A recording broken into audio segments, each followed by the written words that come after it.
Regan Slaymaker for Not Just Boxing, and I have the pleasure to be joined by the former Southern Area, the former English and the former British, and now Commonwealth silver lightweight champion, Liam Dillon. Liam, does it ever get tired of hearing all of your accomplishments? I know, like, not many people might just say them to you, like they're kissing your ass, but it must be nice to hear all those. It sounds good when people start saying it out loud.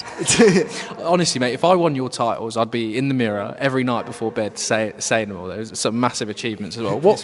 I'll probably ask you this before, but what was your favourite to win out of all of those? I mean, the British was saying I wanted as a kid. Yeah. So yeah, I'd say the British, but my best fight was probably when I beat Wahab and shut up the rankings, because I think that was a big fight. I was a massive underdog, but similar to tonight. Like, no one expected me to win it, and I pulled that off. And I think pulling off the impossible is better than winning a title. But yeah, even against Ashfaq, I was a massive underdog. Like, he's a former Olympian, but we had a great game plan, me and the team.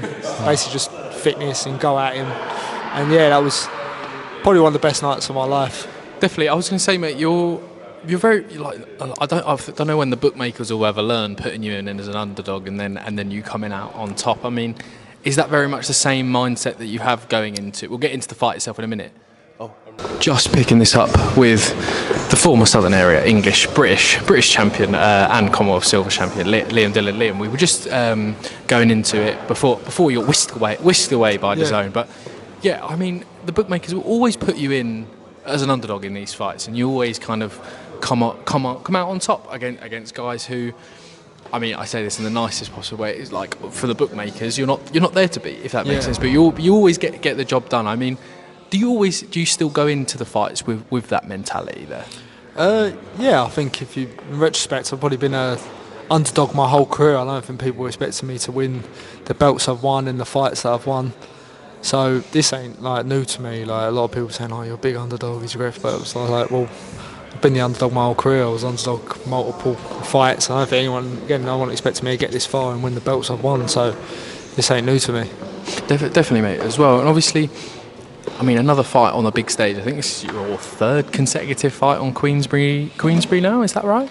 I had one in between. You had one in between. That's it. I mean, but like, yeah, you've been obviously you were on the small hall circuit, and then you've been on Wasserman, been on Queensbury as well. Do you think, could you get used to this big time boxing, mate? I prefer it. Yeah, it gets me more riled up. I mean, fighting European title, football stadium. I don't think I've ever been so motivated for a fight. It's the first time I've ever taken time off work. Yeah. For a fight, I've had like the last 4 weeks off work since I got a call from Rod. I said, like, well, we got to go for it. Ross phoned me up. I was like, mate, European title fight, football stadium.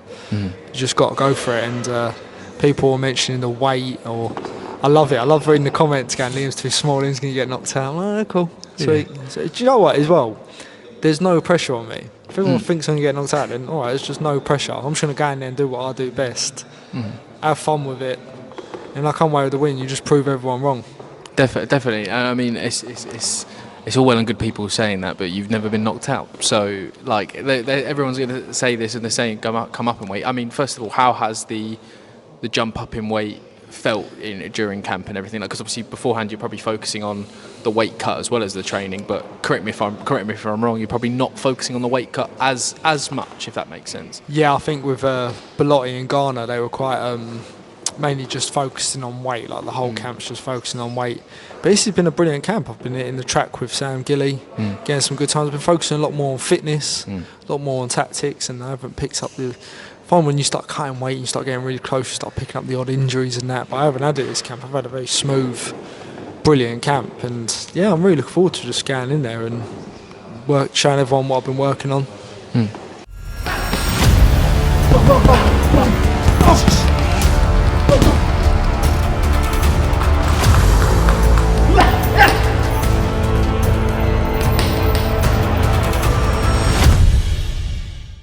Definitely, and before we get into Pierce O'Leary itself, you mentioned that European title. I mean, on our previous interviews, you're always on about climbing up a scaffolding site. I mean, about 3 weeks out from the fight and things like that. But obviously, taking off time off work now for this European title opportunity. It's fair to say a lot of fighters have won that European title, and then they've got. It's not unheard of. They've got a world title opportunity after it. I'm not saying that that's next. I'm not your manager. That's Rod and Ross's job, not mine. But it's a massive fight on Saturday night, isn't it? Yeah. Again, I feel like I've got nothing to lose and everything to gain. And as you said, like a world title shot could come off this.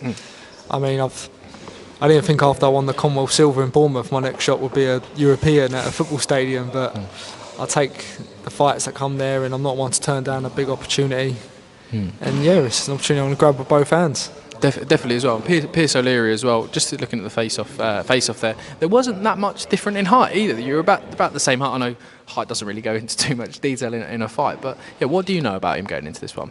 Yeah, he's a great boxer. He's got a great collaboration and knockouts to his name. But everyone at this level is going to be good. Like, it's a European title. They're going to put you in with some bum. Do you know what I mean? Yeah. So I expect no matter what for a European title, it's going to be a hard fight. But as the boys know me, I want to be stuck in the big fights, and as Rod would say, something a bit spicy on the line. So I've got everything I've asked for. Definitely as well. Is a key to victory in this fight, which is kind of what you do, that relentless pressure. We've seen sometimes a few fighters be a bit wary of Pierce's power, but you're the type of fighter to go at him from minute one. Is that probably a key to victory in this fight? I feel like my will to win is always big in fights, no matter what adversities I have to change in the fight. Like even when I fought Wahab, I think my eye was like nearly swollen shut from like the 4th round, but I managed to grit it out.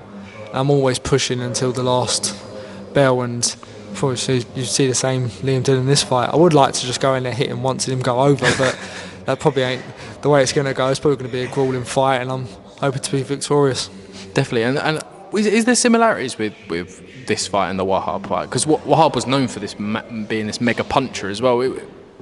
Obviously that was a while ago now, but are you seeing similarities between the two? Yeah, in like what people are saying. Like my team believes in me, but you start reading the comments online about I'm getting sparked, and this the same sort of thing. Like again, this is nothing I haven't seen before. I'm a big underdog with nothing to lose and everything to gain, and I've just taken this opportunity at both hands. Definitely. I'm buzzing to get in there. Definitely, and I for one looking forward to, and also Portman Road Stadium as well. It's not too far away from where we're from, but you're fighting in a football stadium on Saturday. I know, and I've got family up in Sudbury, Suffolk, so I've got quite a few people coming down for this one. I ain't got to travel too far, and yeah, man, it's just buzzing, isn't it? It's going to be a great night.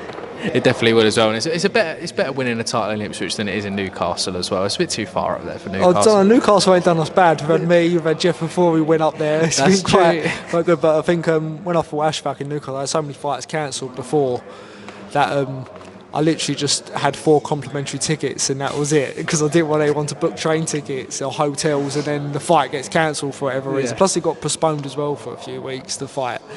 So yeah, I didn't bring anyone up there, but I've got a good few amount of people coming today. Definitely. Well, I'll speak to Rod and Ross and I'll get a relocation to Newcastle. How about that, mate? So, but Liam, I'll leave it there. But any final words for the fans coming to Portman Road on Saturday night? Just thank you for coming, for supporting me, and see you all in the winners' circle.